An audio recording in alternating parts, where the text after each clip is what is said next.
Bonjour à tous, bienvenue à ce 5e webinaire du cycle CAP 2030 sur les nouveaux modèles socio-économiques. On est réunis aujourd'hui pour vous parler de la thématique CAP 2030 sur les nouveaux modèles de la santé. Alors, sur ce cycle, finalement, quel est le contexte? On est dans un contexte où toutes les organisations aujourd'hui, qu'elles soient publiques ou privées, sont en questionnement par rapport à toutes les transformations systémiques auxquelles elles sont confrontées sur leur modèle socio-économique. On a vécu dans un premier temps, au cours de l'année 2021 notamment, un premier cycle qui a permis de partager une connaissance issue de la recherche empirique. Et aujourd'hui et cette année, on prolonge cette première étape par un volet prospectif avec un rythme et un rite qui sont familiers à celles et ceux d'entre vous qui nous suivent, un webinaire tous les 3e jeudis du mois. Et donc, en 2022, le menu, c'est un cycle prospectif en 10 escales.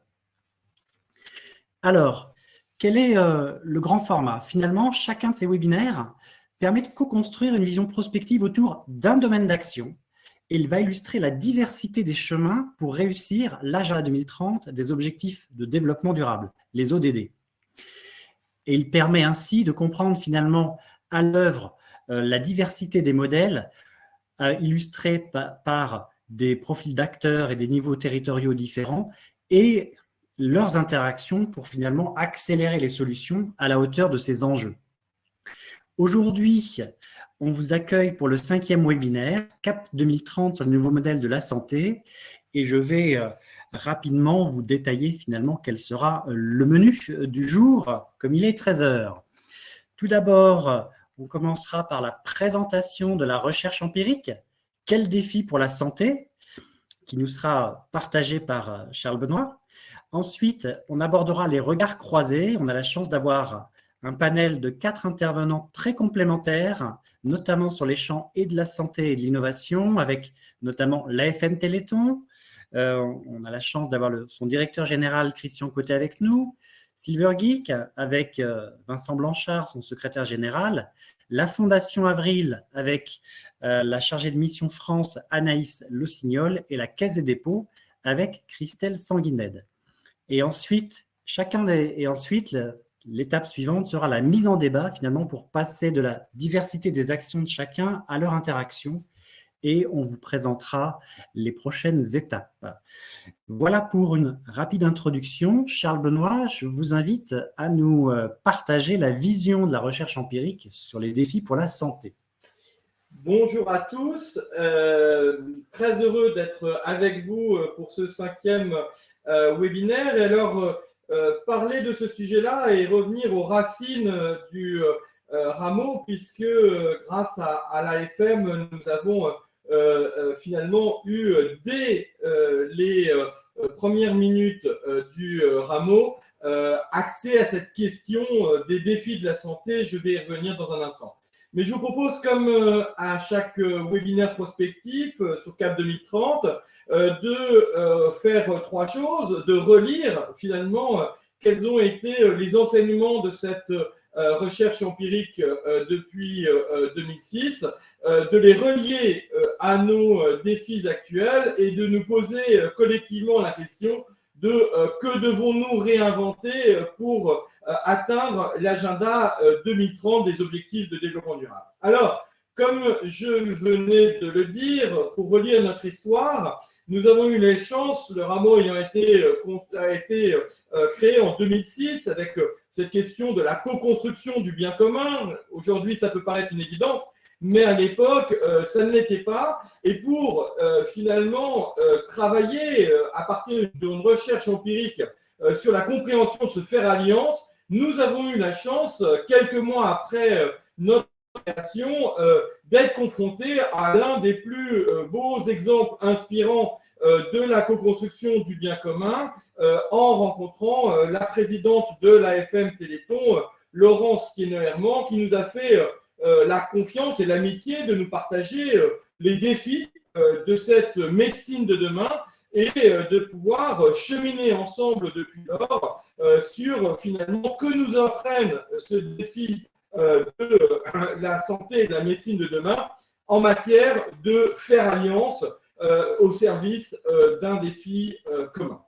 Et ce qui a été très intéressant dans le chemin apprenant que l'on a pu faire dès 2008 avec la question de comment on investit avec la Caisse des dépôts, dès 2009 avec la question des modèles socio-économiques avec la Croix-Rouge française, dès 2010 avec les prototypages à grande échelle avec AGD d'Art mondial, ou dès 2011 sur la territorialisation de l'innovation, on en verra l'un des fruits avec Sylvie Verguy, que ce soit à partir de 2015, quand la question des objectifs de développement durable pose un cadre mondial à cette question de l'alliance, à la fois dans les 16 objectifs de développement durable structurels, et puis ce 17e, comment on fait, sujet que nous avons largement travaillé avec nos amis du groupe Vive, et puis à partir de 2018, l'écoute au plus haut sommet de l'État de cette question du faire alliance qui a permis, sur l'impulsion du cabinet du président de la République, à la fois créer une fondation des territoires, un fonds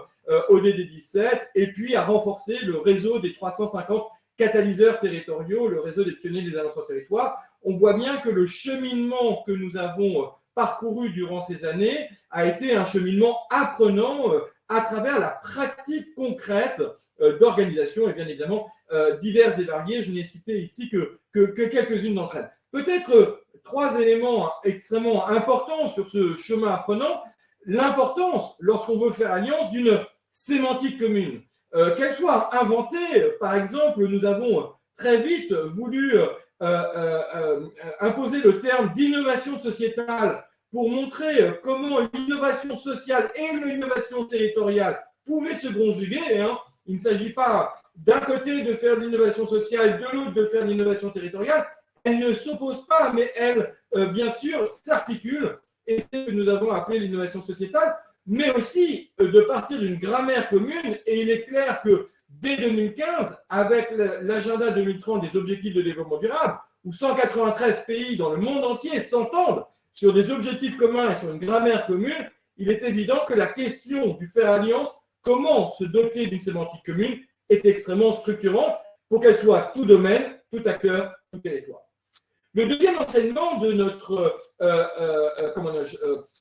pilote expérimental initial et inspirant qu'a été l'AFM Téléthon, c'est plus nous travaillons avec l'AFM sur la question du chemin du médicament dans le domaine scientifique, plus nous y voyons des liens avec finalement cette innovation sociétale qui n'est autre que de faire au niveau de la société ce que la médecine peut faire au niveau des individus.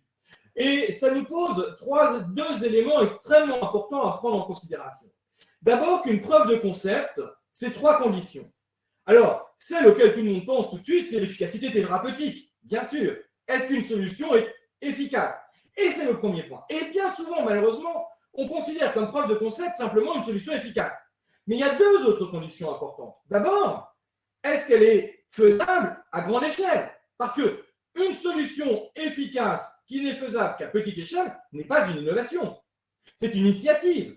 C'est une capacité de répondre ici et maintenant à une solution, mais en aucun cas une innovation. Vous savez que pour qu'une innovation soit innovation, il faut qu'elle dépasse son inventeur et qu'elle puisse être irriguée dans l'ensemble de l'écosystème. Donc la deuxième condition pour être innovation sociétale, c'est la faisabilité d'un déploiement à grande échelle, autrement dit, de réinventer en dehors de la paillasse et plus largement ce qui a été testé sur une paillasse. Mais le troisième élément, et peut-être le plus important et sur lequel nous insistons lourdement, c'est celle de l'innocuité de la solution.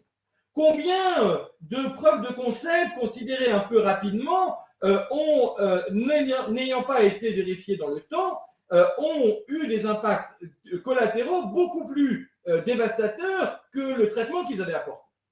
Et là, je tiens à souligner le rôle stratégique, structurant, d'intérêt général au plus haut niveau de l'AFM Téléthon. Si l'AFM Téléthon ne s'était pas battue sur les questions des thérapies, des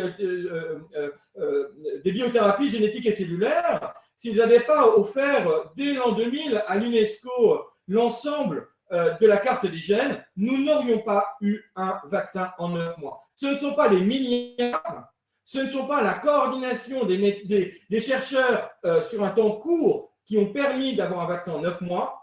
C'est toute la recherche qui a été menée depuis maintenant 50 ans avec la découverte du premier gène, décortiquage du premier gène en 86, qui a permis cette innovation. Il faut regarder l'ensemble du chemin et pas le dernier kilomètre du chemin. Et le deuxième élément extrêmement important sur un chemin du médicament, c'est de comprendre qu'il n'y a pas une preuve de concept, mais deux preuves du concept. La preuve du concept de la solution, c'est Fleming qui arrive avec la pénicilline dans l'éprouvettes. Mais on ne déploie pas un traitement à grande échelle par éprouvettes superposées. Il est bien indispensable d'inventer les modalités d'une industrialisation. Et c'est bien là où la double preuve de concept est à la fois celle que la souris peut faire émerger, mais celle que l'éléphant doit prendre sur son dos pour pouvoir la déployer à grande échelle. Et là, vous aurez compris que pour moi, il n'y a pas de capacité de déploiement à grande échelle sans une articulation entre la capacité d'innovation au plus près des territoires et la capacité des institutions à être impliquées au juste moment pour pouvoir la déployer. S'il est complètement illusoire de penser que l'institution seule peut le faire, tout comme il est illusoire de penser que l'acteur inventeur seul peut le déployer sans s'appuyer sur l'institution. Et c'est bien là où nous sommes au cœur de la co-construction du bien commun, où Zodiac et Porte-Avions, où souris et éléphants sont bien condamnés dans le sens positif du terme à co-construire des solutions au service de l'intérêt général. Et c'est bien ça que les pays du Sud nous ont rappelé en imposant le DD17 en pratique. Et le dernier point qui est très important dans ce chemin apprenant, vous allez me dire, tout ça ce ne sont que des évidences. Mais ce sont des évidences qu'il faut rappeler, c'est qu'un modèle socio-économique est au cœur du déploiement.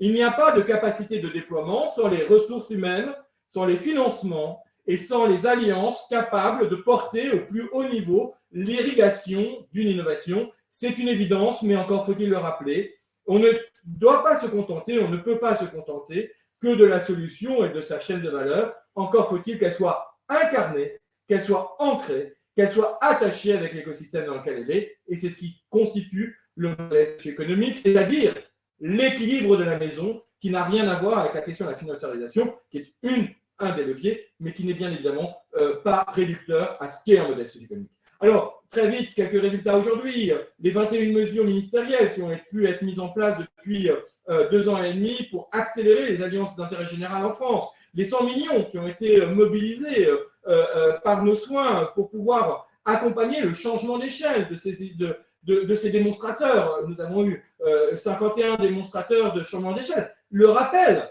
que l'investissement dans l'ingénierie pour être efficace à hauteur de 33% de ces 100 millions est indispensable. On ne peut pas être que sur les actions, il faut être aussi sur les ingénieries, les interactions. Le fait que ce que l'on a pu démontrer à hauteur de 51 démonstrateurs, nous avons pu le qualifier auprès de plus de 1000 exemples inspirants, et le fait que toute cette démarche, depuis une décennie, a permis de faire émerger 7 dispositifs de bien commun, dont nous fêterons la naissance du 7e, pas plus tard que le 14 juin prochain, à l'occasion de la création de la Fondation des territoires sous l'égide de la Fondation Libre. Alors, une fois qu'on a relu notre histoire, il est important de la relier à nos enjeux d'aujourd'hui.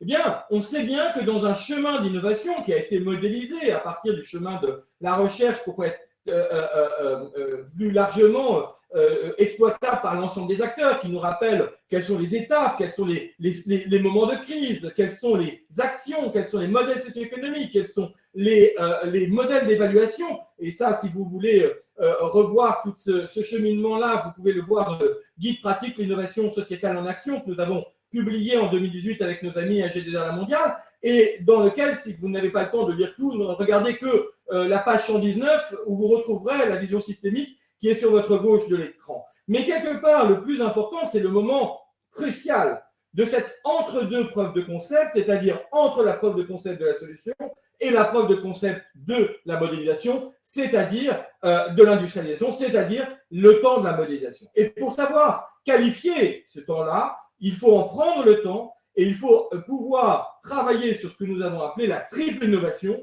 c'est-à-dire, oui, bien évidemment, comprendre la solution dans les détails, oui, bien évidemment, sa chaîne de valeur, pouvoir savoir comment elle s'interconnecte à l'écosystème, que ce soit l'écosystème des autres acteurs, mais aussi l'écosystème territorial. Comment est-ce que ces innovations s'inscrivent du local à l'international?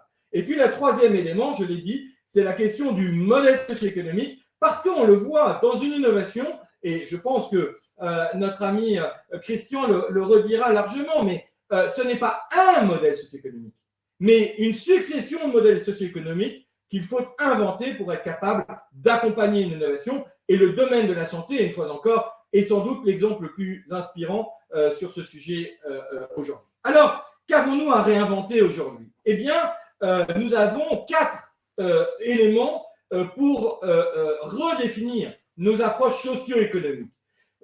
Je parle depuis tout à l'heure de la question de la modélisation.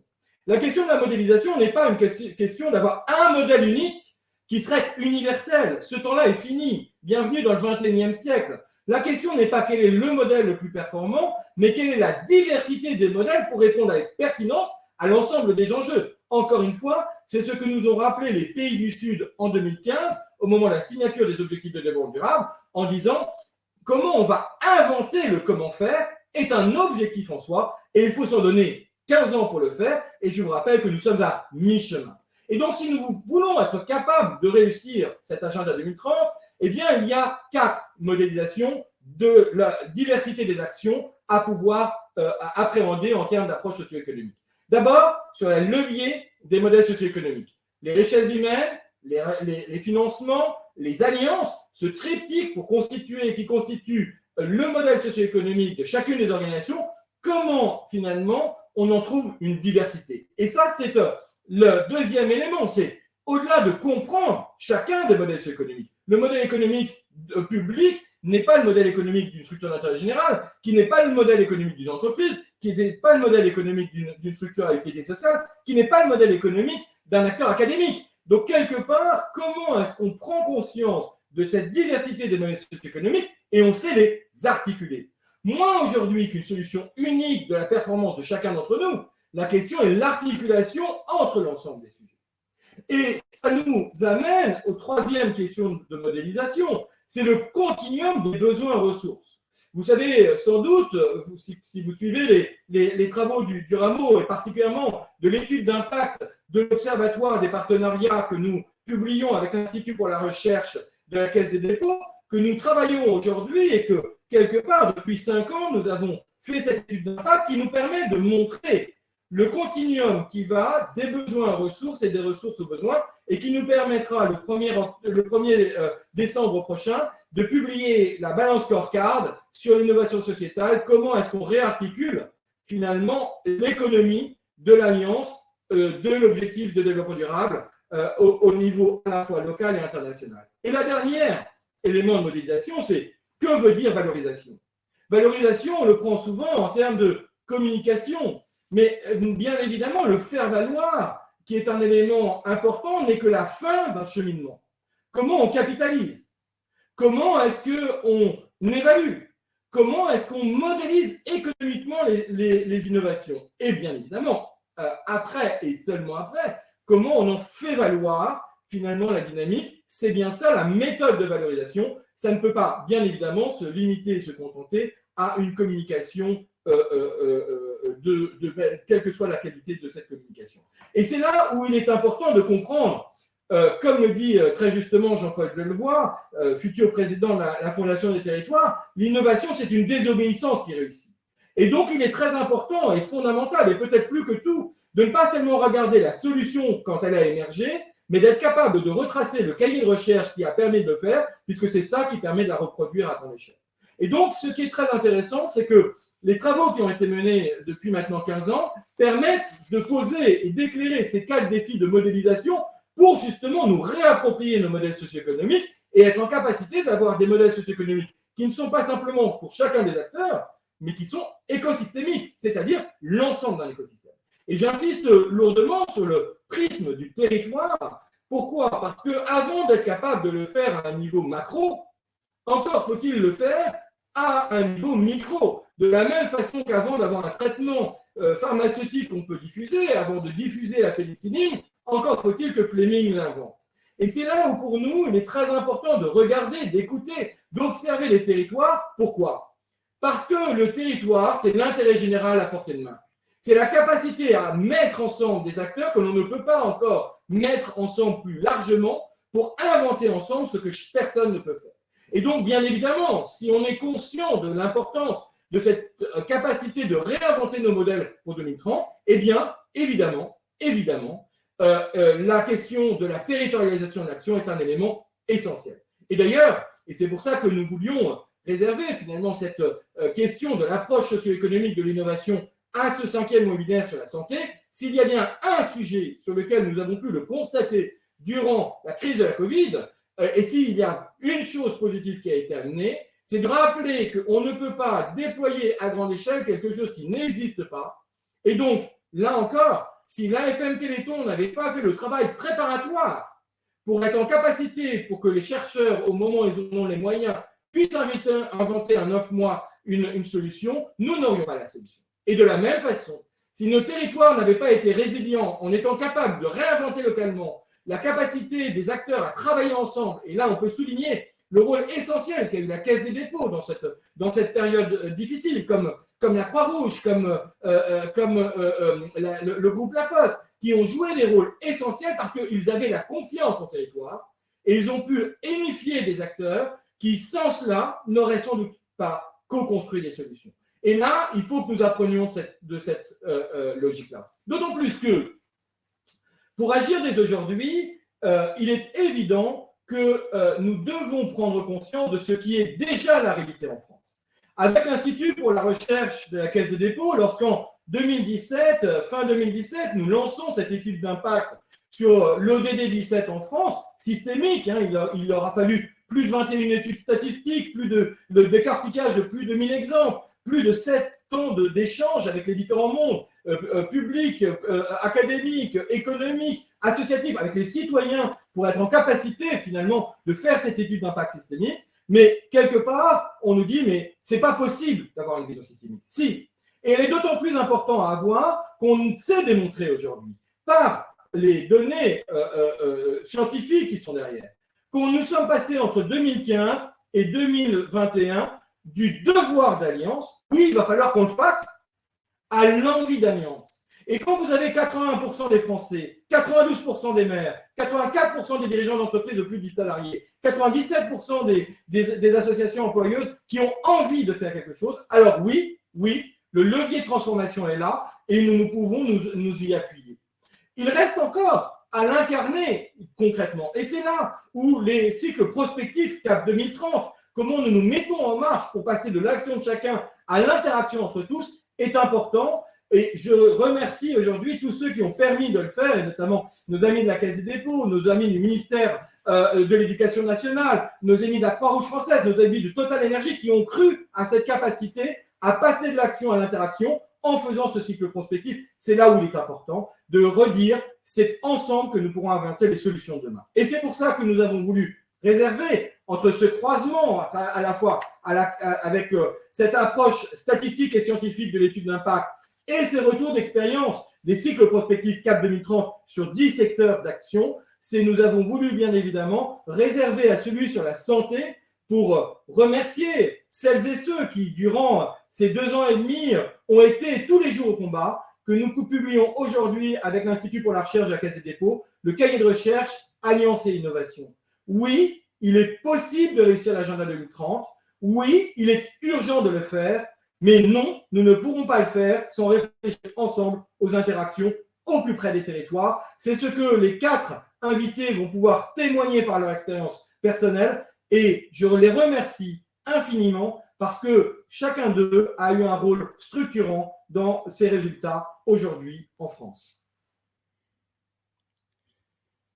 Merci Charles Benoît pour ces propos extrêmement riche et qui nous donne bien sûr déjà envie de vous entendre chacune et chacun d'entre vous pour éclairer la suite. Alors, Comme à chaque webinaire, nous articulons ces témoignages autour de 4 points cardinaux de notre sujet, avec l'innovation systémique, représentée par l'éclairage de la FM Téléthon, celui de la co-construction territoriale via le récit de Silvergeek, la coopération publique et privée à travers des initiatives de la Fondation Avril et l'hybridation des modèles d'alliance qui nous sera dévoilée par Christelle.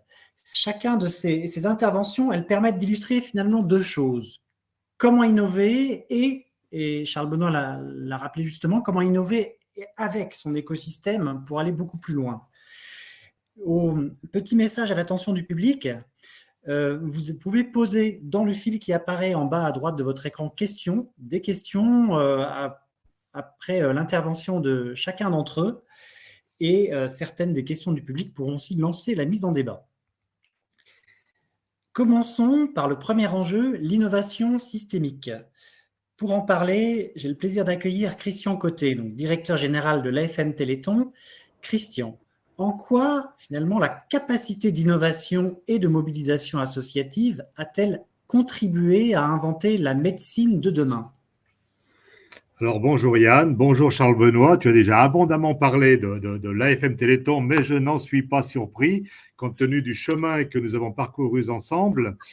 Bonjour à tous, je vais essayer de répondre à cette question à travers le témoignage que je vais faire en 2 parties en essayant d'être synthétique. La première partie, c'est vous présenter le modèle. Alors, on peut l'appeler le modèle socio-économique de l'AFM Téléthon, qui résulte d'une histoire. Et puis, je vais essayer, pour ne pas être trop techno, d'incarner ce modèle par l'histoire, qui est une histoire humaine du développement d'un médicament. Alors, j'ai dit humaine parce que le fil de mon propos, c'est vraiment les familles au cœur de l'innovation thérapeutique au sein de l'AFM Téléthon. Alors, je me présente en 2 mots. J'ai directeur général de l'AFM Téléthon, certes. Ça fait en fait 35 ans que je suis dans le monde des maladies rares. Ce qui m'a amené dans ce monde, ce n'est pas un choix, c'est que ma fille, Marie-Lise, a été diagnostiquée lorsqu'elle avait 20 mois d'une maladie qui s'appelle l'amyotrophie spinale infantile. C'est une maladie génétique qui est au cœur du combat de l'AFM Téléthon.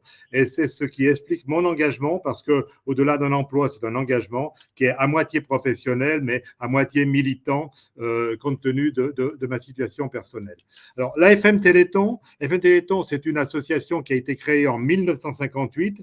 Je parlais des familles, eh bien, ce sont des familles, c'est 9 familles qui se sont réunies et qui ont décidé de créer cette association dans un temps où les maladies neuromusculaires, les myopathies en particulier et les maladies rares en général étaient ignorées de tous et ne faisaient pas l'objet d'une approche ni en termes de soins adaptés, ni en termes de recherche thérapeutique.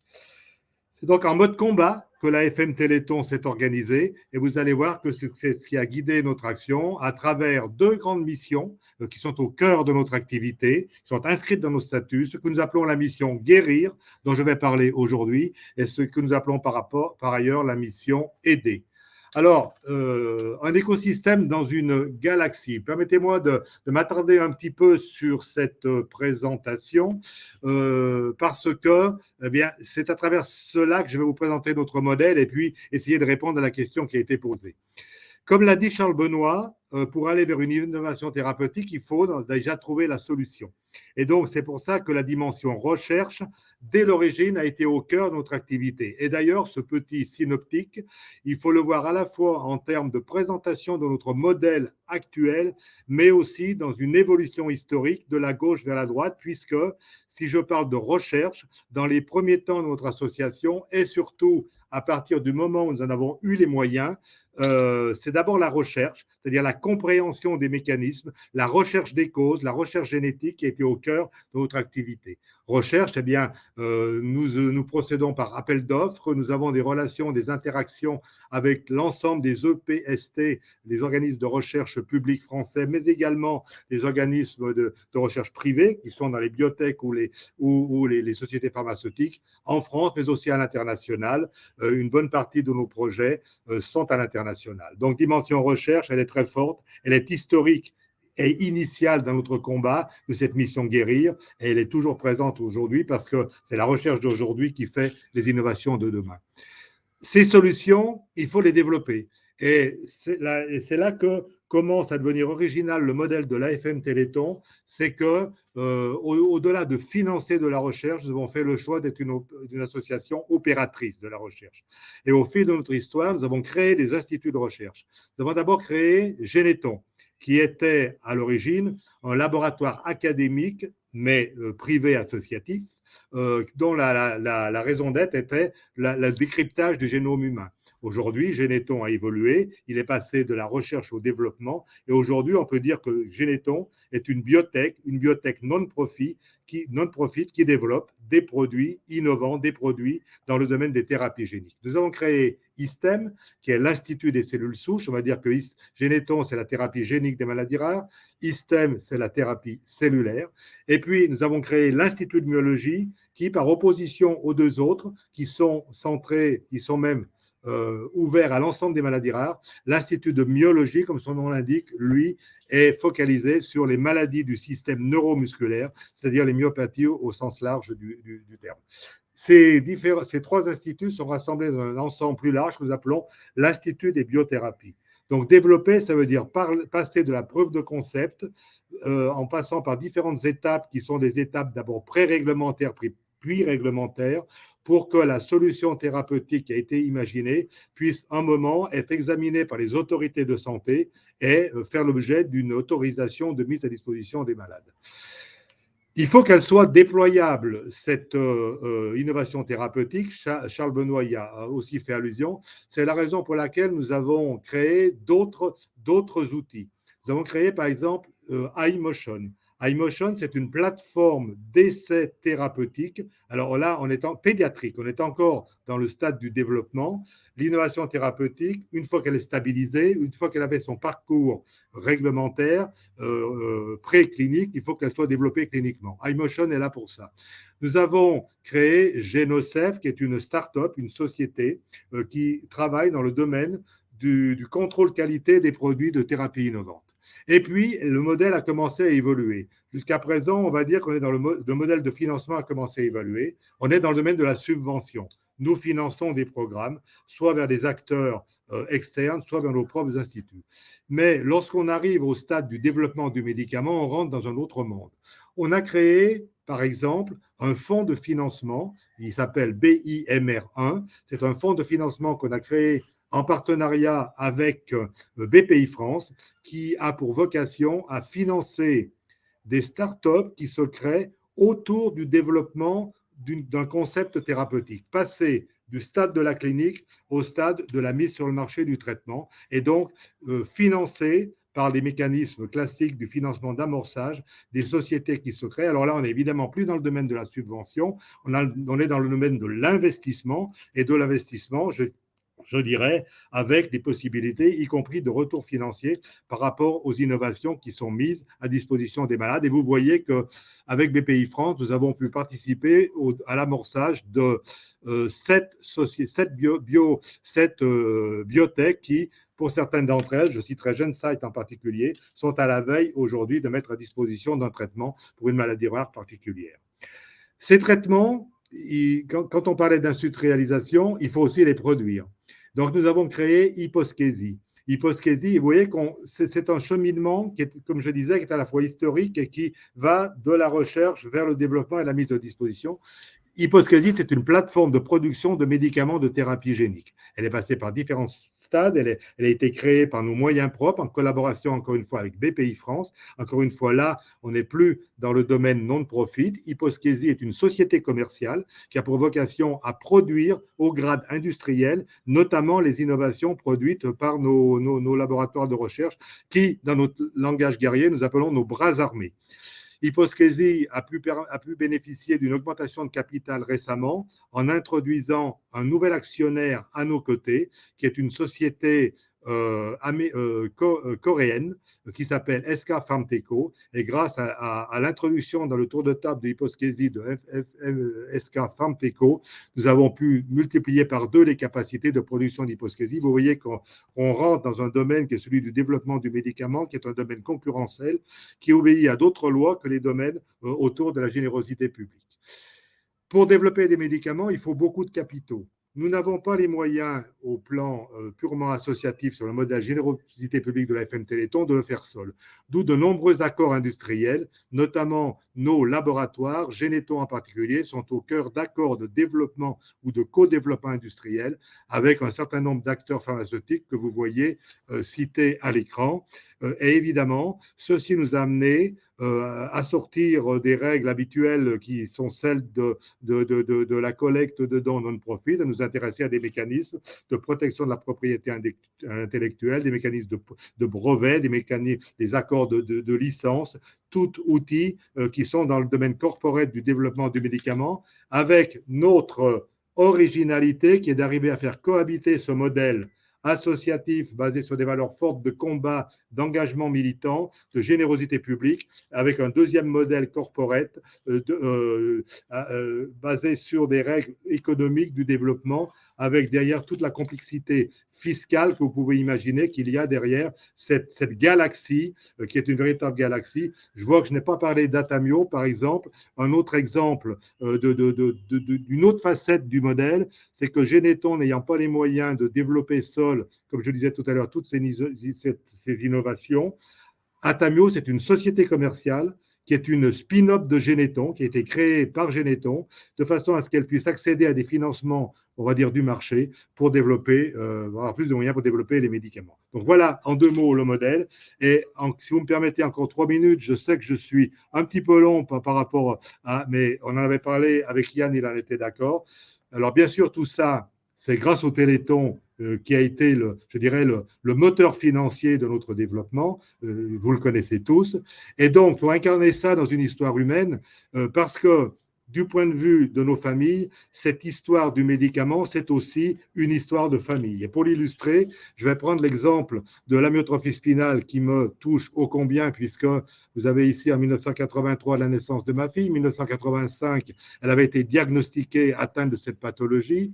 Et progressivement, la maladie a fait son effet. Vous la voyez en 86 avec un petit tricycle électrique. En 87, c'est trop petit, vous ne voyez pas, mais elle est appareillée parce que sinon, elle ne se tiendrait pas debout.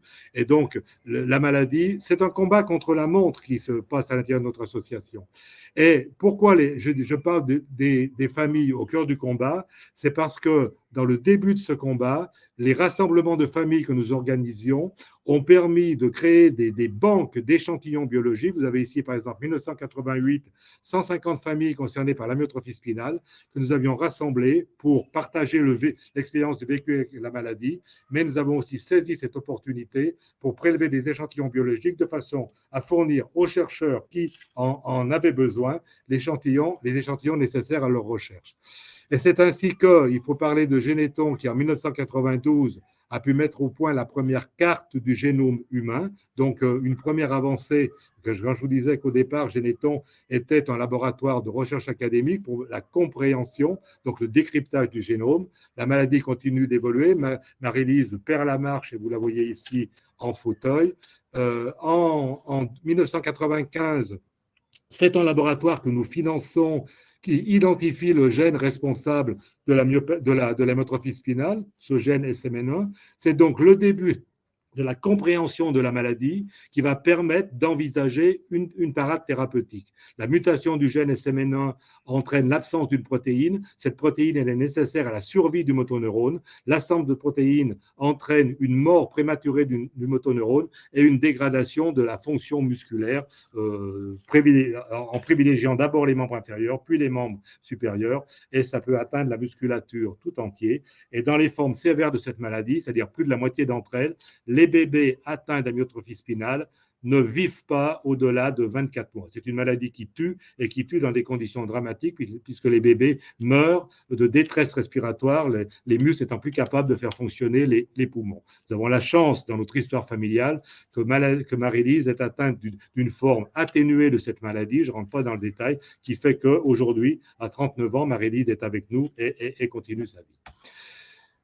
Généton, je reviens à Généton. En 2004, c'est une chercheuse de Généton qui avait décidé de s'attaquer à la thérapie génique de l'amyotrophie spinale. Elle s'appelle Martine Barkat. C'est les familles atteintes d'amyotrophie spinale lui doivent beaucoup. Notre histoire familiale continue et Marie-Lise rentre dans les études supérieures. Dans ces années-là, Martine Barkatz, nous avons, elle et moi, une souris entre les mains, vous voyez sur la photo du haut, fait la démonstration que son invention, c'est-à-dire une construction génétique qui, en fait, est l'appariement entre un virus thérapeutique, un virus qui va servir de transporteur du gène médicament, va pouvoir cibler le motoneurone. Et ce virus, elle réussit à l'appareiller avec le gène normal, le gène médicament. Et c'est cette construction génétique qui, à ce stade-là, Charles Benoît, c'est la solution, et le prémisse d'un candidat médicament. Et c'est à cette époque-là que j'étais devenu directeur général de l'AFM Téléthon, ayant abandonné mes activités professionnelles. Jusqu'à présent, j'étais bénévole et élu au sein de l'organisation. Marie-Lise continue sa vie personnelle, passe un doctorat, se marie, et j'en reviens donc à la suite. Grâce aux travaux publiés de Martine Barkat, elle a démontré d'une part que sa construction génétique traversait la barrière hémato-encéphalique et pouvait atteindre le motoneurone, donc la cible, la cellule qu'il faut traiter, d'une part, et que d'autre part, sa construction génétique permettait d'améliorer fondamentalement des souris modèles de la maladie, puisque ces souris qui avaient une espérance de vie de 7 jours, traitées par thérapie génique, survivaient 200, 250, 300 jours, etc. Donc on avait là la solution. Malheureusement, alors non, pas encore. Si, malheureusement, je disais, il faut beaucoup de capitaux pour développer un médicament mais quand on a la preuve de concept, et nous n'étions pas outillés nous n'avions pas les moyens et les travaux publiés par Martine Barkatz ont pu être développés, non pas par Généton, non pas par nous, mais par une biotech américaine qui s'est construite sur cette preuve de concept. Et cette biotech américaine a travaillé jusqu'à le développement clinique de ce médicament. Et comme les travaux initiaux sont à Généton, que les brevets ont été déployés par Généton, cette biotech américaine a passé un accord avec Généton pour avoir le droit de développer cette thérapeutique pour les malades atteints d'amyotrophie spinale. Et donc, c'est en 2019 que cette thérapie génique a pu être mise à disposition d'abord des malades américains. Et puis en France, on a un système qui a l'avantage d'avoir un dispositif d'accès précoce qui permet de donner accès aux malades à un traitement, même s'il n'est pas encore autorisé dans notre système de santé. Et donc c'est le cas. Et depuis 2019, les premiers bébés ont pu être traités, et en priorité les bébés atteints de la forme de type 1, celles qui tuent celles qui les tuent, comme je disais, à moins de 24 mois. Quand je parlais de course contre la montre, Marie-Lise a pu continuer sa vie, mais marquée par la maladie, puisqu'aujourd'hui, elle est en fauteuil roulant. Elle a perdu de ses capacités motrices, y compris au niveau des membres, ses capacités fonctionnelles, y compris au niveau des membres supérieurs. Elle ne peut pas bénéficier de ce type de traitement parce qu'il est réservé à des très jeunes enfants avant que la maladie ait provoqué des dégâts. Et donc, où en sommes-nous aujourd'hui ? En 2020, en France, il y avait 20 bébés atteints de la forme sévère qui avaient pu être traités par cette thérapie génique. Et en 2022, tout à fait récemment, les statistiques nous disent que c'est 54 bébés SMA, pardonnez-moi, SMA, c'est le nom anglais de l'amyotrophie spinale infantile, qui ont pu être traités et sauvés. Ça ne veut pas dire qu'ils sont guéris, mais ça veut dire qu'ils sont améliorés de façon très importante. Et puis, c'est environ 2000 bébés dans le monde qui en ont profité. Et ça, c'est bien une histoire de famille, puisque c'est la mobilisation des familles, c'est l'intuition d'AFM Téléthon que finalement, guérir l'incurable, c'est une question d'intelligence, c'est une question de science, c'est une question de moyens, d'où le Téléthon au départ et maintenant d'autres modèles de financement, mais qu'il n'y a pas de fatalité. quand on parle de maladies incurables, c'est dans un temps donné du développement de la science et de la médecine, et que si on y met les moyens, si on mobilise, si on s'organise avec au départ uniquement l'espoir chevillé au corps et pas autre chose que l'espoir et la mobilisation, on peut y arriver. Et c'est pour ça que je pense que l'amyotrophie spinale est une des maladies emblématiques qui raconte bien ce qu'est le modèle de la FM Téléthon, une histoire de famille, mais une famille qui a su évoluer, une histoire de famille qui a su évoluer au cours de son modèle, passant d'un modèle 100% générosité publique à un modèle mixte aujourd'hui qui allie la générosité publique et un modèle plus corporate du monde du médicament et du développement de ces thérapeutiques. Voilà, j'ai été sans doute un petit peu long, je m'en excuse, mais je vais m'arrêter là.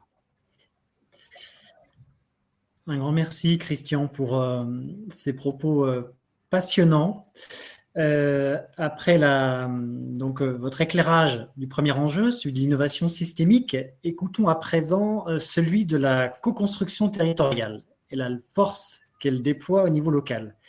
Notamment, pour en parler, j'accueille Vincent Blanchard, secrétaire général de l'association Silver Geek. Alors, Vincent, est-ce que vous pouvez nous dire finalement comment l'alliance territoriale entre mondes que vous incarnez permet de faire émerger de nouvelles solutions? Merci Yann, oui, avec grand plaisir, on va revenir un petit peu sur l'histoire de Silver Geek. Donc pour commencer, une petite présentation de l'association et du projet. L'objectif de Silver Geek, c'est d'améliorer la santé et le bien-être des seniors et de développer les liens intergénérationnels tout en réduisant la fracture numérique. Et donc, comment ça fonctionne concrètement? C'est un projet qui marche sur deux jambes. La première jambe, ce sont des ateliers numériques ludiques qui vont être animés par des jeunes volontaires en service civique dans des structures seniors. Alors, historiquement, comme vous le voyez, il y a beaucoup de orange sur ces photos.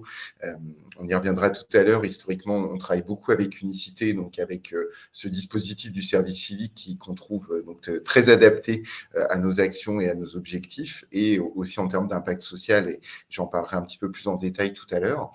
Et de plus en plus, on travaille aussi avec des jeunes qui ont sous d'autres statuts pour pouvoir augmenter l'impact de Silver Geek et répondre à un peu plus de demandes, puisqu'on est très, très sollicité pour essaimer dans de nouveaux territoires. Et ça aussi, j'en parlerai un petit peu plus tard. La seconde jambe sont des compétitions e-sport, donc on appelle le Trophée des seniors.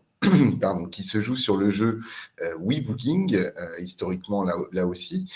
On travaille sur d'autres jeux, j'en reparlerai après. Et donc là, vous avez une photo de la finale qui s'est déroulée à la Gamers Assembly de Poitiers. Donc c'était en avril dernier, c'était il y a à peu près un mois. C'était notre grand retour en présentiel, du coup, après 2 années compliquées avec le contexte sanitaire que l'on connaît.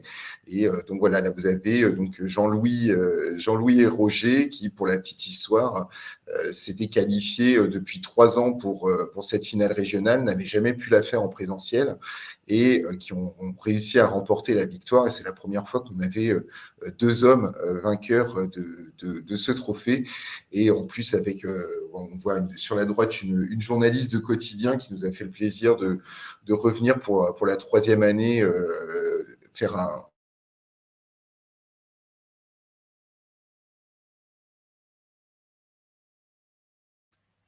Vincent, on ne t'entend plus. C'est déconnecté.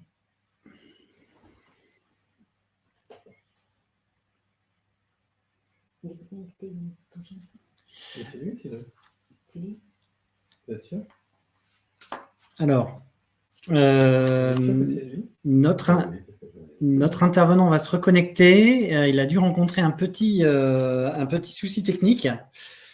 Alors, on lui laisse peut-être une seconde chance. Il y arrive assez vite en passant à la slide suivante. Sinon, on va passer dans ce cas-là à Anaïs. Donc, Anaïs, en attendant donc le retour de Vincent, donc on a le plaisir de vous accueillir. Vous travaillez comme chargé de mission France à la Fondation Avril et vous allez nous apporter votre témoignage au sujet notamment de l'apport des coopérations publiques-privées.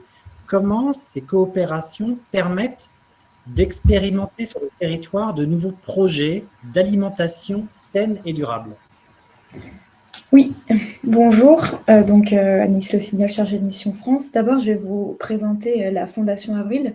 La Fondation Avril, c'est une fondation reconnue d'utilité publique qui a pour but en France de soutenir des projets dans les territoires créateurs de valeur pour les agriculteurs, des projets bénéfiques aussi pour l'environnement et des projets avec une action pour un accès à l'alimentation saine et durable pour tous. Et au-delà de la partie France, on a des missions aussi en Afrique de structuration de filières et des projets. On va soutenir aussi des projets pour la nutrition, notamment sur la partie protéines, carence en protéines. Donc, dans ce contexte-là, la Fondation a créé depuis 2019 des appels à projets territoire à agriculture positive. Et donc, la Fondation a choisi d'aller sur des territoires, soutenir des projets de circuits courts, des projets qui vont permettre la favorisation d'alimentation saine et durable dans les territoires, des projets de transformation aussi de filières courtes. Et pour ça, en 2019, elle s'est jointe à la DRAF Auvergne Rhône-Alpes et au commissariat de Massif, donc avec ces financeurs publics. Le but était de financer de l'ingénierie de projets multi-acteurs, donc de circuits courts, donc qui doivent être composés d'associations, d'agriculteurs, des projets qui font vraiment territoire, qui vont réfléchir ensemble pour justement redonner un peu de sens aussi à l'alimentation. Et donc, en 2019, en plus de ce côté soutien à l'ingénierie de projet, il y a un accompagnement qui est proposé aux chefs de file des projets lauréats qui ont été soutenus pour les faire monter en compétences et aussi tirer des enseignements des projets qui ont fonctionné, mieux fonctionné, et pour pouvoir essaimer sur d'autres territoires. Donc, cet accompagnement pour 2019 a été géré par le think tank Sol et Civilisation et la chaire AgroParisTech. Donc, pour parler plus concrètement d'un projet, dans l'appel à projet numéro 1, c'est l'association de poissons locales de Nouvelle-Aquitaine, donc qui se passe en Haute-Vienne, et eux, ils ont pour but de remettre en fait des étangs en état pour faire de la pisciculture avec un débouché alimentation humaine. Donc, en fait, ce projet travaille avec des lycées agricoles, avec plein d'acteurs, des syndicats des eaux. Et le but, c'est donc de recuisiner, en fait, des poissons d'eau douce, de remettre des poissons d'eau douce dans des débouchés pour la restauration collective, mais aussi les cantines, etc. Et donc là, ils sont en train de travailler dessus. Et en fait, grâce au financement qu'ils ont eu avec l'appel à projet Territoire à agriculture positive, ils ont pu faire effet levier et avoir d'autres financements de la région, du FEAMP, et ils ont pu engager du coup une coordinatrice qui a pu travailler sur justement cette structuration de filière, les débouchés, et là elle travaille actuellement avec des cantines, mais aussi des lycées agricoles pour pouvoir remettre ce poisson-là dans l'alimentation. Donc ça, c'est l'appel à projet qu'on a lancé en 2019 sur le territoire du Massif central. Donc, il se poursuit pendant 3 ans. Et on en a lancé un en 2021 sur le territoire du bassin Adour-Garonne. Et donc là, on s'est associé avec l'agence de l'eau Adour-Garonne, la région Nouvelle-Aquitaine et les DRAF Occitanie-Nouvelle-Aquitaine. Donc pareil, en fait, le fait de s'associer tous ensemble pour relancer un appel à projet territoire à agriculture positive nous permet d'avoir un éventail de critères d'éligibilité ensemble complémentaires pour pouvoir soutenir tout type de projets qui vont, donc ce que je disais, vers les circuits courts, la filière courte, transformation, pour avoir une alimentation plus locale. Et donc là, pour notre deuxième appel à projet, je vais vous parler d'un projet qui s'appelle l'agrosite d'Ambarou, qui est donc porté par la communauté de communes de Mirepoix. Et donc là, l'objectif de ce projet, c'est de remettre des chantiers d'insertion pour le maraîchage biologique. Donc, il y a 3 axes. Donc, le côté chantier insertion avec des personnes qui vont pouvoir retravailler sur du maraîchage et pour faciliter le retour à l'emploi, mais aussi mettre en place des espaces tests agricoles pour avoir en fait des personnes qui hésitent à venir se lancer dans le maraîchage et donc voilà, se tester pendant quelques années. Et aussi une partie réservée à l'installation de nouveaux maraîchers qui vont produire des productions qui manquent au territoire, de production végétale et animale aussi. Donc, le but, donc ça s'inscrit, ce type de projet-là s'inscrit dans les PAT, les plans alimentaires territoriaux, et ils sont en relation, pareil, avec différentes associations aussi du territoire, avec aussi des agriculteurs qui sont là pour aider à mettre en place les projets. Et donc voilà, donc en fait, l'expérimentation qu'on a menée avec nos appels à projets territoire agriculture positive, c'est une coopération expérimentale à 2 niveaux. C'est expérimental au sein des projets parce qu'on insiste pour qu'ils soient multi-acteurs avec à la fois les agriculteurs, mais aussi vraiment le territoire, les associations, les comités de communes et les bénéficiaires, que ce soit la restauration collective, les privés ou autres. Et on a un deuxième niveau d'expérimentation donc, qui est dans le financement, où là, on va se mettre, en fait, nous, acteurs privés de la Fondation, avec des acteurs publics de territoire, et on va se mettre ensemble sur des cahiers des charges et travailler ensemble sur nos complémentarités de financement. Donc voilà pour la partie, notre partie qui permet d'avoir plus d'alimentation un peu plus saine et durable donc, dans nos territoires. Et en plus de cette question sur l'alimentation saine et durable, nous, à la Fondation, on voulait savoir aussi le ressenti des Français.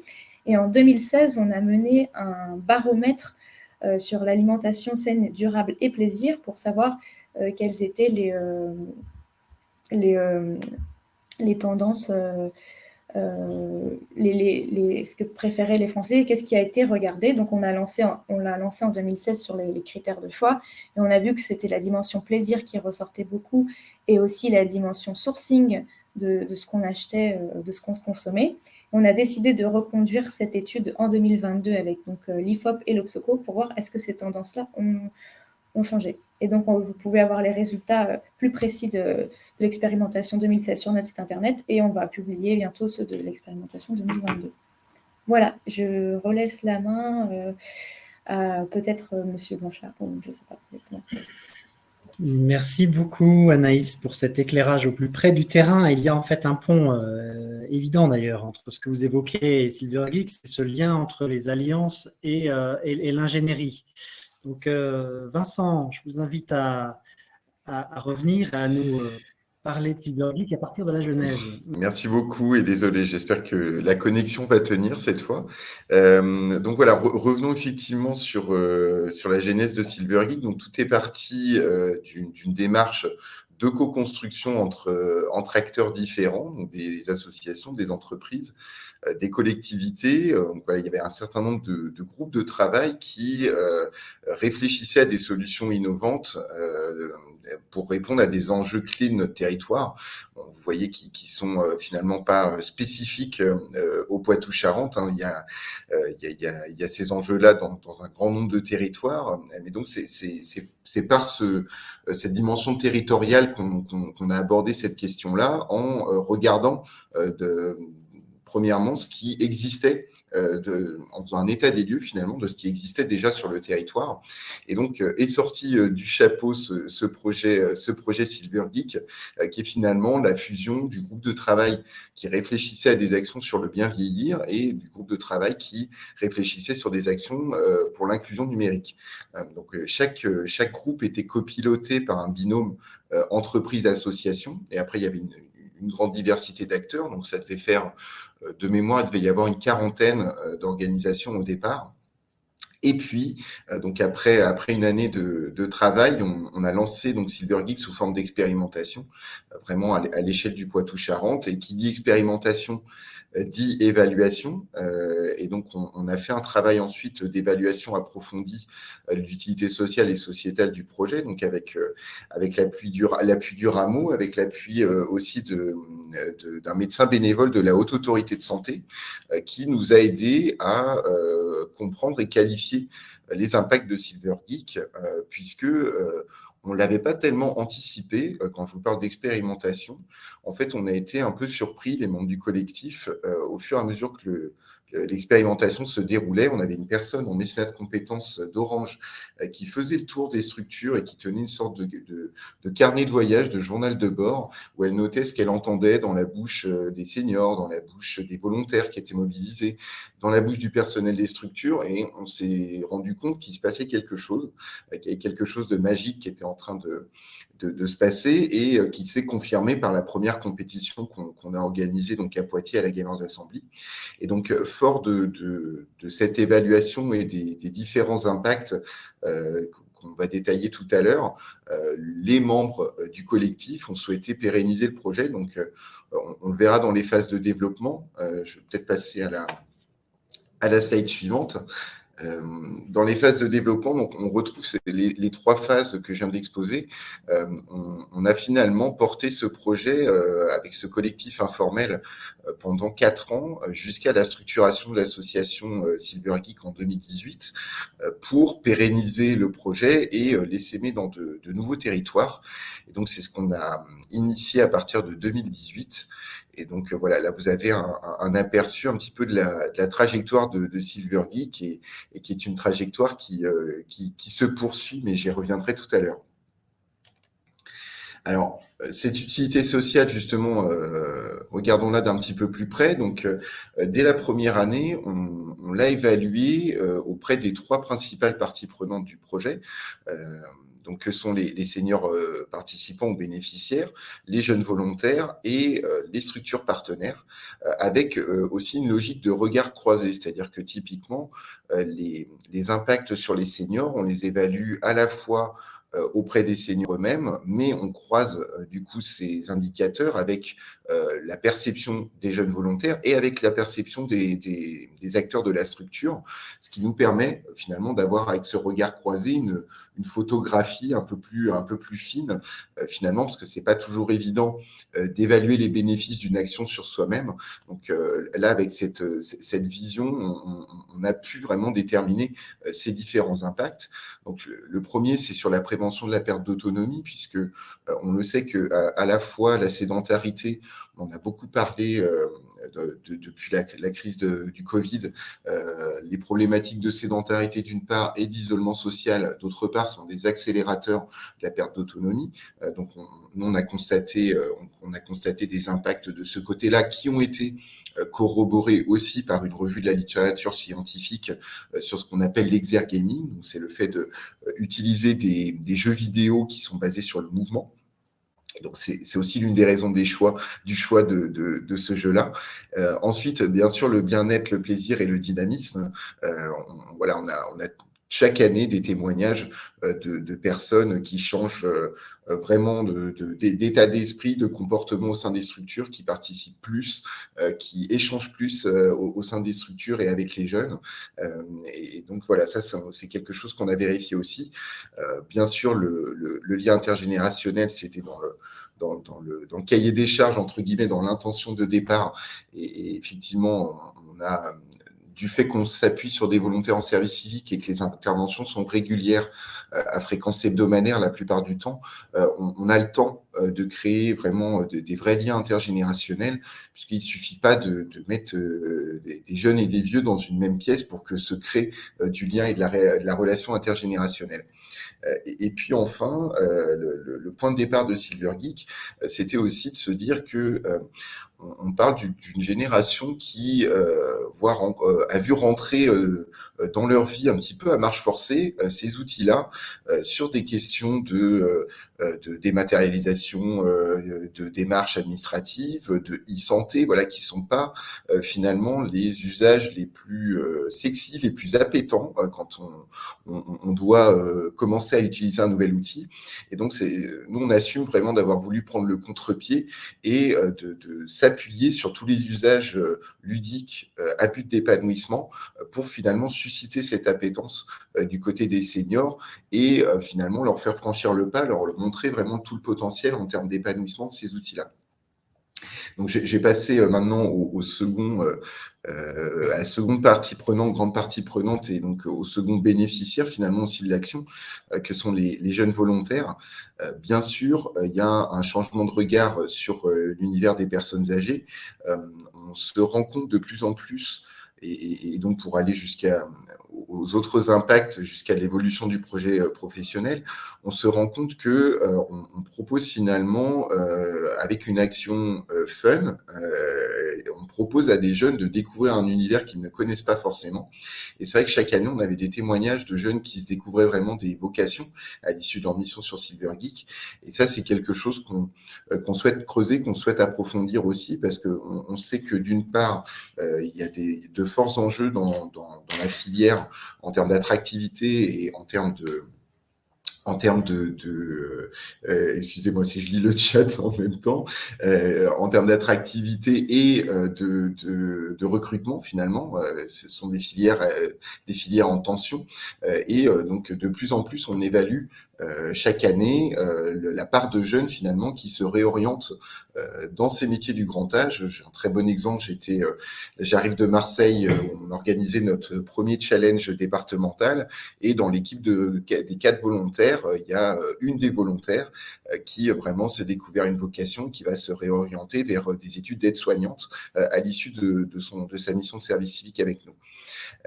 Et donc, il y aurait d'autres choses que je ne vais pas forcément détailler en termes de professionnalisation aussi dans les métiers de l'e-sport, qui est un secteur qui est en plein développement. Mais voilà, on va travailler sur ça, on va améliorer cette partie-là du projet.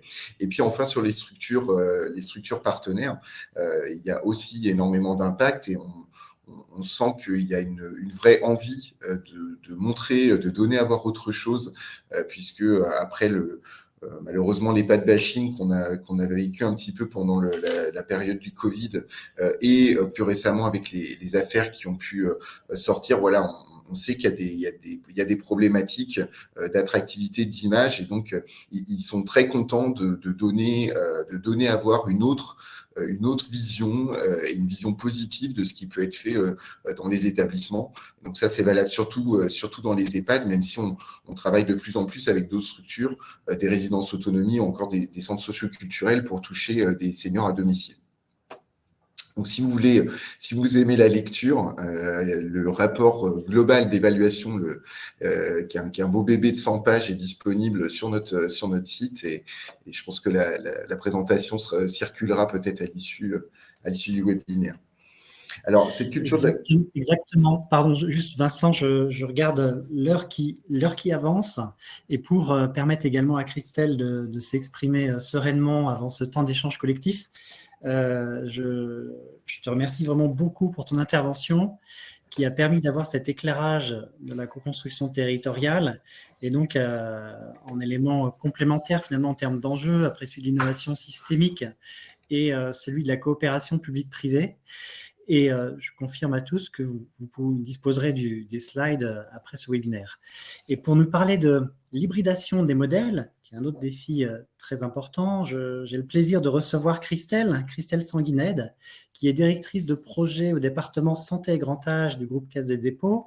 Alors Christelle, pouvez-vous nous dire finalement comment ces alliances innovantes permettent d'associer les compétences pour lutter contre les inégalités territoriales en santé? Je vais essayer, je vais juste vous remettre en tête ce qu'est le groupe Caisse des Dépôts, parce que vous verrez à quel point c'est important dans la suite de mon propos. Alors, dans cette présentation, il y a un effet loupe sur l'établissement public que vous pouvez voir. Vous voyez qu'on a une diversité de métiers. Je pense que tous autour de l'écran, vous connaissez certaines des structures que je vous présente. Donc, on gère des retraites, on investit dans les territoires, on gère une grosse partie du livret A, notamment en faveur du logement social. BPI France et La Poste font partie du groupe Caisse des Dépôts sous un angle partenariat, même si pour La Poste, on est l'actionnaire principal, mais vu la diversité, là encore, des métiers de la galaxie de La Poste, vous comprenez que depuis 3 ans, on bâtit une histoire commune qui se développe à grande vitesse. Et puis, on a une foultitude de filiales avec des métiers extrêmement diversifiés et très vite techniques, puisque je vous parle d'infrastructures, de ponts, de mobilité, etc. Donc, vous voyez que le groupe Caisse des Dépôts est très diversifié, mais l'ensemble des structures que je vous mets sur cette page intervient dans le domaine de la santé. C'est un travail qu'on a fait il y a un petit peu moins de 2 ans de cartographie de qui fait quoi dans le groupe sur la santé, parce on n'était pas très visible. Et on a eu extrêmement de belles découvertes sur ce qu'on faisait. Je vous ai mis quelques chiffres. Et vous voyez, dans les présentations précédentes, certains noms sont revenus, BPI France pour l'AFM Téléthon, la Caisse des dépôts pour le soutien du Ramom et de l'AFM, etc. On est un peu partout sans nécessairement être très visible. Sur la page d'après, alors je reste une minute. Ce qu'il faut avoir en tête, c'est que cette diversité de métiers s'accompagne d'une diversité de modalités d'intervention. Les filiales qui sont sur la droite, ce que moi j'appelle les filiales techniques, ce sont des opérateurs, ce sont des industriels qui travaillent dans un secteur concurrentiel et qui ont donc des fonctionnements, on va dire, très, très classiques et très connus. BPI France et la Banque publique d'investissement avec des interventions qui vont du soutien à la R&D, à l'investissement direct via des fonds, etc. Je ne vais pas vous faire tout BPI France, mais sachez que c'est déjà plusieurs métiers. La Poste se développe énormément sur le secteur de la santé à travers deux forces. La première force, c'est son réseau et son implantation territoriale hors norme. Et sa deuxième force, c'est sa forte compétence en gestion des données qui va de pair avec les volumes qu'elle gère. Et donc, c'est à la fois des financeurs et c'est à la fois des opérateurs. Et côté établissement public, on est clairement plus financeur et financeur, on va dire, minoritaire, parce que on n'a pas comme cœur de métier la santé, et pas plus que le logement. On a comme cœur de métier le financement. Je veux bien la page suivante. Yann, merci. Je suis désolée, je suis un peu contrainte. Je vous ai mis non pas la carte du groupe, mais une structuration de nos actions sur l'ensemble du secteur de la santé par le groupe. Donc, vous voyez on marche sur 2 jambes, ce qui est plutôt rassurant. Il y a une première jambe qui est liée à la structuration du secteur, parce que la santé, ça existe depuis que la vie existe.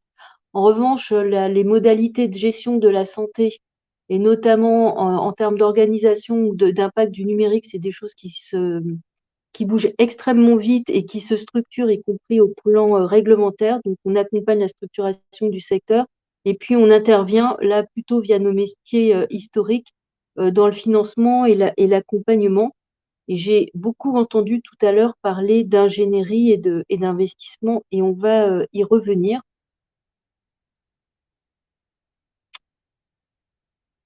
Et je veux bien la page suivante.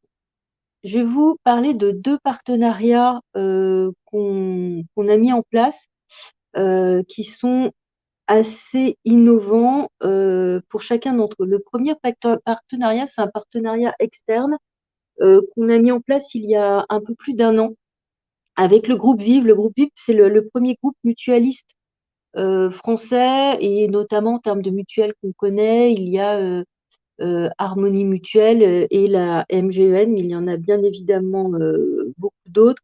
Et ils ont une implantation territoriale qui est peu ou prou celle de la Caisse des dépôts en termes régional. Cette association est née il y a 1 an avec, comme souvent, la rencontre de 2 hommes, à savoir notre directeur général et le directeur à l'époque de Vive, qui avaient eu l'habitude de travailler ensemble dans une vie professionnelle précédente et qui se sont dit que dans celle qu'ils partageaient à ce moment-là, il y avait sûrement des choses à faire. On a réfléchi et ce qu'on s'est dit en termes, alors on a bien évidemment des brins d'ADN communs puisque eux étant mutualistes et nous un groupe d'intérêt général, on se retrouve sur un certain nombre de valeurs, parce que ça, je pense que pour les partenariats, c'est indispensable. Et on a trouvé notre terrain de jeu commun. Parce que vous avez compris que la commande était partie plus sur on devrait arriver à faire quelque chose. Et on a imaginé notre terrain de jeu que je vous ai mis là, c'est-à-dire soutenir des expérimentations territoriales en santé avec quelque chose qui est une vraie richesse, mais une richesse qui doit s'entretenir, c'est qu'on est complémentaires, c'est-à-dire que côté caisse, on est extrêmement bon en ingénierie financière, en soutien en ingénierie, en soutien à la réflexion, en restant avec des équipes de spécialistes, mais qui au jour le jour, n'opèrent pas de projet, et les composantes du groupe VIF qui, eux, bien évidemment, ont une stratégie de développement, etc., mais qui, au jour le jour, sont des gens qui font. Et on s'est dit qu'en mettant en commun nos réseaux, nos expériences, etc., on allait avoir une vraie valeur ajoutée au niveau des projets territoriaux. On a mis en commun nos métiers, on a mis en commun nos réseaux. Nous, traditionnellement, on est très liés à tout le monde du financement, donc les banques, etc., tous les acteurs institutionnels. Et on est également très introduit auprès des collectivités locales puisqu'on les finance et on accompagne leur développement. Vive, ils peuvent en connaître certains, mais eux connaissent beaucoup mieux que nous tout l'écosystème de santé et toutes les réglementations, etc. Mais surtout, ils maîtrisent les codes de ce secteur qui est quand même un secteur assez particulier et qui est surtout énormément en train de bouger en termes de responsabilité. Et puis, on met également en commun nos moyens d'intervention. Nous, je vous ai dit, bon, on a de la matière grise à la caisse. J'espère que vous avez pu en être témoin, mais on a beaucoup de moyens financiers. Vive a également des moyens financiers, mais ils ont surtout sur le terrain. Et ce qu'on n'a pas, des gens qui, comme je le disais tout à l'heure, qui font.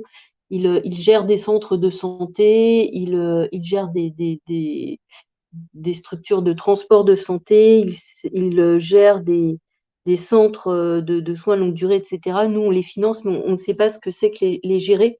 Donc, ça nous permet, à l'un comme à l'autre, de voir comment réfléchit, enfin, de faire un 180 degrés et de voir comment réfléchissent les gens que d'habitude on a en face de nous.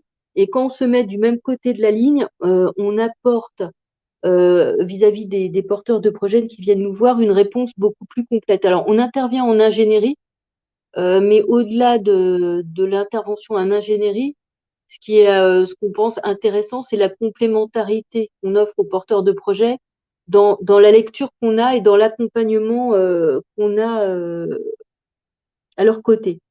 J'ai mis des mots-clés parce que ça me semble, la préparation de cette intervention m'a permis de me poser un petit peu sur ce que c'est qu'un partenariat externe quand c'est des gens qui ne font pas le même métier que vous. Je me suis dit qu'il fallait beaucoup d'ouverture.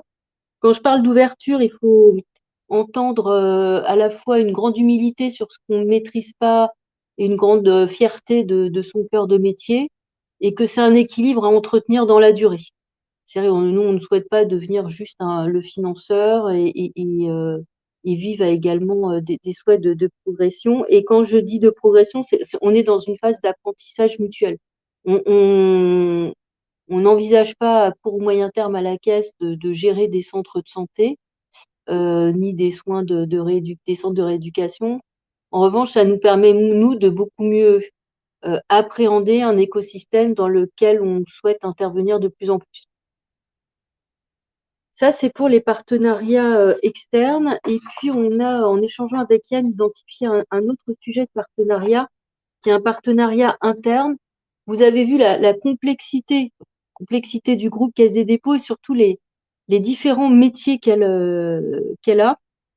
En revanche, en avançant et en faisant la carte que je vous ai montrée au tout début, on s'est aperçu qu'on était plusieurs à investir dans la santé numérique, avec 3 gros investisseurs dans la santé numérique, savoir la Banque des Territoires, BPI France et La Poste, qui investit beaucoup là-dedans, avec des points communs et des points, pas de divergence, mais en tout cas des points très spécifiques aux uns et aux autres. Et on s'est dit que dans un secteur en structuration qui compte à peu près 200 entreprises en France, et quand on en a 30 en portefeuille, ça veut dire qu'on devient un acteur visible, que ça pourrait avoir du sens d'échanger régulièrement, déjà entre investisseurs du groupe sur ce sujet-là, et puis de permettre aux entreprises dans lesquelles l'un ou l'autre a investi de se rencontrer, d'échanger entre elles et de pouvoir se prévaloir du fait qu'on a investi chez elles parce qu'on n'est pas un investisseur comme les autres. Donc, c'est quelque chose de tout neuf qu'on construit en marchant. Les entreprises sont assez preneuses de ces échanges. On en a eu un pas plus tard qu'hier au sein de Santexpo. Le challenge pour nous, c'est de leur apporter de la valeur ajoutée autre que financière dans un pas de temps extrêmement réduit parce qu'on a en face de nous pratiquement que des start-upers. Donc, ils sont tout de suite en train de réfléchir à quoi ça va leur servir dans leur développement, sachant qu'ils ont un développement, un rythme n'est pas nécessairement celui de la Caisse des dépôts, et en même temps leur permettre de prendre de la hauteur tout en préservant le secret des affaires, mais en favorisant les partenariats. Donc ça, le challenge vis-à-vis d'eux, on a celui-ci, mais alors ce dont on s'est aperçu un peu plus tard, c'est qu'on est en train de construire du coup une communauté des investisseurs en santé numérique en interne. On a l'habitude à la Caisse d'échanger entre nous sur des métiers. On est plusieurs entités à faire du logement. Et les gens qui font du logement échangent, mais ils ont des métiers ils font du logement, mais avec des approches assez différentes. Il y a des promoteurs, il y a des financeurs de logement social. C'est pas du tout la même chose. Et là, investir dans la santé numérique, ça reste investir dans la santé numérique avec un écosystème où moi je compare ça un peu à après le Big Bang, là, quand tout fourmille et qu'on ne sait pas trop qui va rester en vie et pour combien de temps. Et en même temps, avec une régulation qui se met en place, avec un État qui est très volontariste en termes de structuration et on va dire, de décantation du secteur. Et on est en train de construire ça en se disant, on investira probablement pas dans les mêmes entreprises, mais on s'est aperçu qu'on avait déjà co-investi dans les mêmes entreprises. Et on est en train de développer ça, on est en train de se dire, mais qu'est-ce que ça veut dire la santé numérique sur le plan sociétal et comment est-ce que on peut appréhender un investissement avec une grille de lecture un peu commune. Donc, on est en train de se poser la question de qu'est-ce que c'est que de faire un métier en développement dans un groupe qui a des façons des angles d'entrée différents. Donc, ce que j'ai mis comme mot-clé, c'est l'écoute, parce qu'il y a pas de bonne ou de mauvaise réponse. Moi, je trouve que quand on fait de l'animation, le succès de l'animation, il y a un moment, c'est qu'on peut se mettre un petit peu en retrait parce que la mayonnaise a pris. Il faut être extrêmement agile parce que ça bouge extrêmement vite. Les startups nous attendent absolument pas pour nouer des partenariats, pour fusionner, etc. Donc, il faut qu'on soit toujours en veille sur qui c'est quoi sur une de nos participations et comment on peut les accompagner au mieux. Et on est en train de faire des partages de pratiques sur, là encore, un métier. Enfin, c'est le croisement d'un métier et d'un secteur qui est nouveau. On a des filières au sein du groupe sur les risques, sur la communication, etc. Mais là, on est en train de faire une filière sur un métier, on va dire, classique dans un secteur qui ne l'est pas du tout, à savoir la santé numérique. Et et là encore, via nos alliances internes, on se dit qu'on va pouvoir avoir une force de frappe. Une force de frappe, c'est un peu guerrier, mais en tout cas un impact plus important par rapport aux gens qu'on accompagne. Voilà ce que je voulais dire sur les alliances et à la fois mettre en avant le fait que parfois on se rapproche de gens qui nous ressemblent et là il faut partager, et parfois l'idée c'est de se rassembler à partir des différences, c'est ce qu'on fait plutôt avec Vive, en trouvant un terrain de jeu commun et toujours en alimentant à la fois le partage et la différence. Et je trouve que c'est ça aussi qui permet de faire tenir une alliance, c'est quand elle est régulièrement alimentée pour chacun des participants. Et j'espère que je n'ai pas pris trop de temps. C'est parfait. Un grand merci, Christelle, pour ces propos inspirants. Sans plus attendre, donc, je vous invite à passer à la séquence de la mise en débat autour finalement de 5 angles. la recherche empirique avec le rameau, les alliances institutionnelles que Christelle vient de nous évoquer, externes et internes, l'innovation associative, l'FM Téléthon, la co-construction territoriale dont Sylvie Geek nous a parlé, et la coopération publique-privée avec la Fondation Avril. Alors finalement, on a vu chacun de ces prismes tout à l'heure, et la question maintenant, c'est comment peut-on passer des actions de chacun avec ses spécificités aux interactions entre tous. Pour ouvrir les échanges, je vais passer la main à Charles Benoît. Oui, juste un mot, parce que je pense que c'était très éclairant les présentations de chacun pour voir comment est-ce que finalement ces interactions étaient au cœur du modèle finalement de développement et d'innovation de chacun des grands témoins. La question, c'est comment est-ce qu'on fait ça de façon systémique, c'est-à-dire qu'on a bien conscience que les intervenants là sont des intervenants pionniers, modèles, et la question, c'est comment est-ce qu'on passe de ces vitrines, finalement, d'une capacité à faire alliance face à nos défis communs, à une capacité à le faire finalement de façon industrielle, si je devais le dire. Et si je refocalise sur la question des modèles socio-économiques, les trois leviers des modèles socio-économiques, ce sont les richesses humaines, ce sont les financements et ce sont ces alliances stratégiques qui permettent finalement d'être liées à l'écosystème.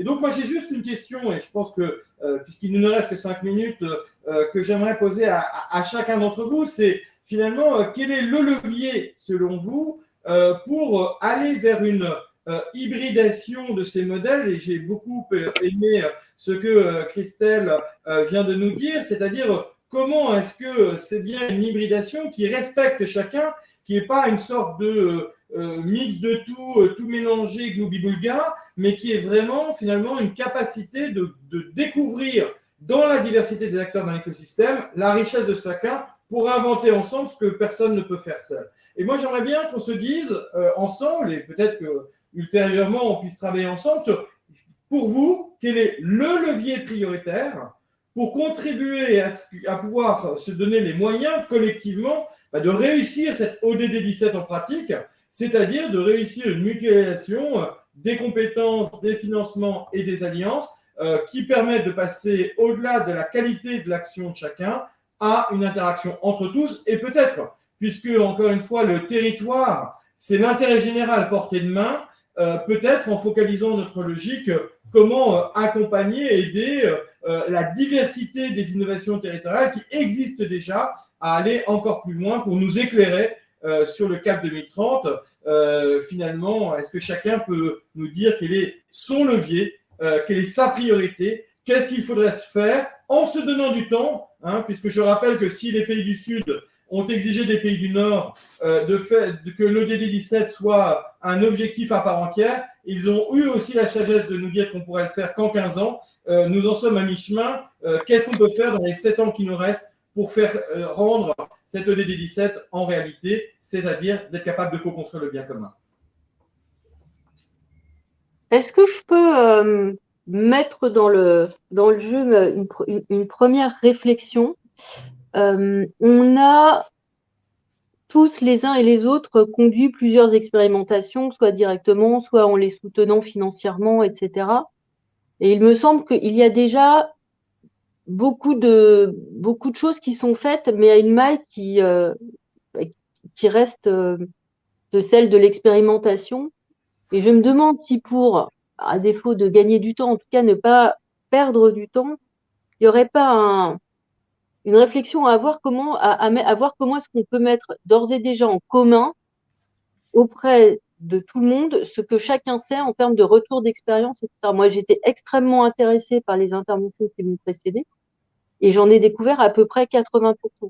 Et ce que je crains, c'est qu'on soit parfois amené dans une part de cas non négligeable à un peu réinventer l'eau chaude et à se reposer des questions qui se sont sûrement posées ailleurs ou qui ont sûrement été traitées par quelqu'un avec un angle un peu différent. Mais je pense que la co-construction à une maille un peu plus grande, ça serait déjà de savoir ce que les autres font et comment ils le font et ce qu'ils en retirent. Je trouve qu'on manque de capitalisation. Merci sur ce point-là. Juste un petit détail en passant, parce qu'il Ça me permet de faire un petit clin d'œil à une autre branche de la Caisse des dépôts, qui est l'Institut pour la recherche de la Caisse des dépôts. C'est bien tout l'enjeu de l'étude d'impact que l'on a fait et des 1000 exemples inspirants, hein, 350 écosystèmes territoriaux et 650 partenariats innovants, avec la base de données Impact Alliance qui a été mise en ligne le 12 avril dernier avec nos partenaires Sindup et Caisse d'épargne. C'est bien l'intuition de commencer ce travail, et sans avoir bien évidemment la prétention d'avoir fini, mais en tous les cas, cette logique de comment on capitalise par la pratique de terrain, ça c'est un élément déterminant. Et d'ailleurs, cette base sera remise bien évidemment le 14 juin prochain à la Fondation des territoires, puisque l'objectif de cette Fondation des territoires, c'est bien d'écouter la diversité des dynamiques territoriales pour savoir comment finalement s'en nourrir pour inventer les modèles de demain. Donc, je partage totalement ce levier et je pense qu'il est déterminant. Comment on partage la connaissance, ça, c'est un élément absolument essentiel. Peut-être, Vincent, Christian, vos retours, votre levier plutôt, pardon. Alors, de mon point de vue, alors, j'aurais pas un élément théorique global sur le sujet, mais dans notre pratique, je pense qu'il y a une question sur laquelle on bloque un peu. Alors, il y en a de multiples, hein. Il y en a une en particulier que je dirais qui relève d'un changement culturel. Dans notre domaine du développement du médicament, j'ai évoqué tout à l'heure le passage du modèle générosité publique à un modèle mixte plus compliqué, où il y a une dimension entrepreneuriale qui vient s'ajouter au modèle générosité publique. Il est clair que le modèle générosité publique, pour nous, il est fondamental. Et il ne faut pas que le modèle entrepreneurial vienne impacter négativement celui-ci. Ce qui nous amène à des acrobaties parfois un petit peu compliquées. Je parlais tout à l'heure, j'y reviendrai pas, mais je parlais tout à l'heure de la dimension fiscale. Dans le domaine du développement du médicament, on est amené à gérer des alliances, mais qui sont multiples. C'est tous les jours. C'est des alliances avec la recherche académique, c'est des alliances avec des hôpitaux, c'est des alliances, des partenariats avec la recherche privée. Alors, là, quand je parle de changement culturel, il faudrait que chacun arrive à regarder ce que l'on fait ensemble, plutôt que d'avoir son horizon bouché par l'image qu'il a du partenaire qu'il a en face de lui. Je m'explique. Quand on parle d'un accord de licensing ou quand on parle d'un partage de copropriété sur un résultat d'une recherche, on n'a aucune difficulté en tant qu'association de malades à gérer une contractualisation avec une entité privée. Quand on parle de subventionner ou de co-subventionner un programme de recherche académique, évidemment, on n'a pas de difficulté avec la recherche publique.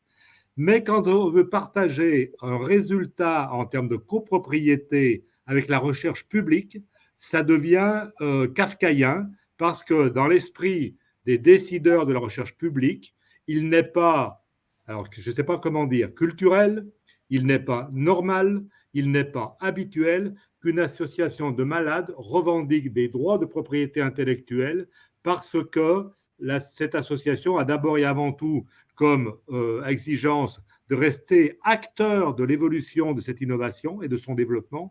Et en même temps, si derrière, il y a des retours financiers accessibles, ce sera des retours financiers qui, pour nous, serviront à financer de nouvelles innovations. Donc, tant que chaque acteur reste dans son espace culturel, on n'a pas trop de difficultés dans ce domaine-là, mais dès l'instant où, c'est d'autant plus important que maintenant, on parle beaucoup d'alliances publiques, privées, associatives et privées commerciales.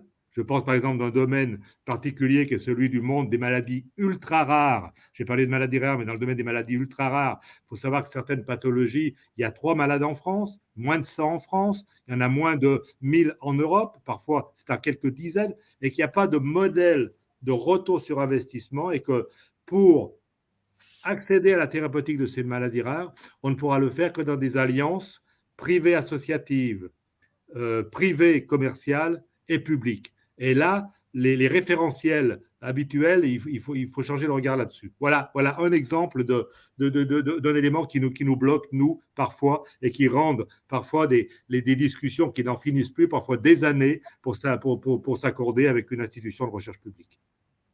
Alors, après la capitalisation vient le cadre, et en particulier le cadre juridique, en rappelant peut-être à nos auditeurs que la spécificité du droit français, hein, ce qui est la grosse différence avec le droit anglo-saxon, c'est que le droit français est fait pour protéger la personne, qu'elle soit physique ou morale, et que dans ce cadre-là, toute alliance est suspecte. Alors déjà, des alliances, on les protège quand c'est entre mêmes mondes, mais entre mondes différents est un élément tout à fait, j'allais dire, kafkaïen, comme tu le rappelais. Et je rappelle que depuis 2013, lors des assises de l'entrepreneuriat, cette question du cadre juridique des alliances d'intérêt général a été posée, et que l'année dernière a été déposée au Parlement une proposition de loi sur l'expérimentation d'un droit d'alliance d'intérêt général, dont l'agenda parlementaire n'a pas pu le traiter, mais que nous espérons bien évidemment, dans la prochaine mandature, qu'il soit l'une des priorités du gouvernement et de l'Assemblée, parce que effectivement, tant qu'il n'y aura pas de cadre juridique, il n'y aura pas de DD17 en pratique en France.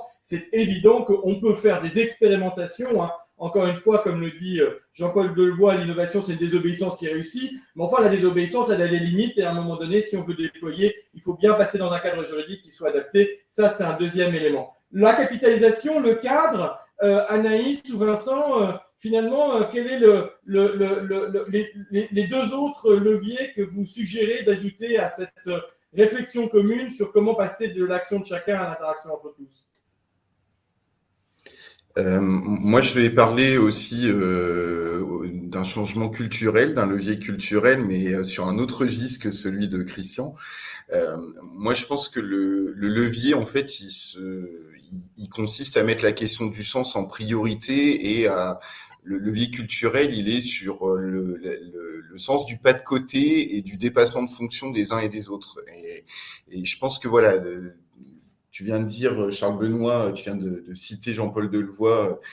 Pour moi, c'est dans la continuité de ce que tu viens de citer, c'est-à-dire comment on met vraiment le sens en priorité dans nos activités, dans toute activité, et comment justement on s'autorise à pouvoir faire du dépassement de fonction, faire un pas de côté pour pouvoir justement innover. Et je trouve qu'il y a encore beaucoup d'organisations qui sont relativement sclérosées, qui sont un petit peu en dehors de cette culture-là. Voilà mon point de vue. Donc après la capitalisation et les cadres, on trouve le cap. Ça va assez bien, hein. Jusqu'à maintenant, nos quatre points cardinaux sont assez en phase avec tous les travaux que l'on a. Et last but not least, comme diraient nos amis anglais, on n'a pas encore fait l'international, mais ça pourrait venir. Anaïs, selon vous, quel est l'axe prioritaire, au-delà de la capitalisation, du cadre et du cap, qui pourrait vraiment aider à passer de l'action de chacun à l'interaction entre tous? En fait, moi je trouve que justement, nous, les problématiques auxquelles on est confrontés dans nos territoires avec culture positive, c'est vraiment ces 4 leviers-là qui ressortent. On a l'enjeu de capitalisation qui est grand, de faire connaître ce qu'on fait et les leviers qui fonctionnent, l'enjeu de soutenir des projets qui ne fonctionnent pas en silo, et donc c'est pas habituel, et l'enjeu aussi de sortir d'une culture où on regarde juste sa propre fonction. Donc, je ne vais pas être très innovante, mais je vais dire que tous ces leviers-là sont très importants pour que ça fonctionne. Mais je pense que l'idée de décloisonner les fonctions de chacun et ne pas hésiter à avoir le réflexe d'aller voir les gens qui sont dans son territoire, même si c'est des fonctions et des activités qui ont l'air assez éloignées, en fait, pour qu'un projet fonctionne, il faut prendre toutes les parties et tous les côtés. Donc, je dirais décloisonner. Alors, puisque vous avez aussi utilisé le terme de coordonner, je vais essayer, pardonnez-moi, de faire les 4 C, hein, puisque aujourd'hui, on a été sur les C. Je crois que la dernière fois, c'était les I, lorsqu'on était sur la mobilité. Donc, après la capitalisation, le cadre et le cap, finalement, il y a la coordination de tout cela. Le pilotage de ce décloisonnement pour qu'effectivement il soit efficace et au service de tous. Si je puis me permettre de rajouter ma petite brique, la modeste brique, c'est qu'au cœur de tout cela soit la fragilité de chacun d'entre nous. Si nous pouvions sortir de l'arrogance du plus performant pour nous préoccuper de la fragilité du plus fragile d'entre nous, peut-être nous redécouvrions que la force d'une chaîne est le maillon le plus faible qui la détermine, et que nous préoccuper avant tout du plus fragile d'entre nous, c'est avant tout considérer la capacité à faire humanité. Et je crois que si nous voulons que l'agenda 2030 puisse être réussi, il faut que nous soyons capables d'avoir une capitalisation, un cadre, un cap et une coordination qui mettent au cœur les plus fragiles d'entre nous. Merci beaucoup de ce débat. Et Yann, peut-être le prochain, mais de débat en débat, la profondeur du chemin grandit. Je rappelle aussi, pour ceux qui nous écoutent, que à la fois chacun est un tout en lui-même, mais que nous avons un chemin qui nous mène pendant ces 10 webinaires. Et donc, quelle est donc notre prochaine escale, cher Yann ? Merci Charles Benoît, merci à chacun de vous. Notre prochaine escale nous conduira en partenariat avec Révélateur de richesses immatérielles à aborder les aidants, et notamment quel nouveau modèle, quel est le cap 2030 vers les modèles innovants des aidants, le jeudi 16 juin prochain. Donc, vous pouvez d'ores et déjà réserver vos agendas. En tout cas, un grand merci à chacune et à chacun d'entre vous pour vos propos inspirants et au public pour votre attention sur ce sujet passionnant. À très bientôt. Merci infiniment à chacun. Merci. À bientôt. Merci. Merci, au revoir, bonne journée. Merci. Au revoir.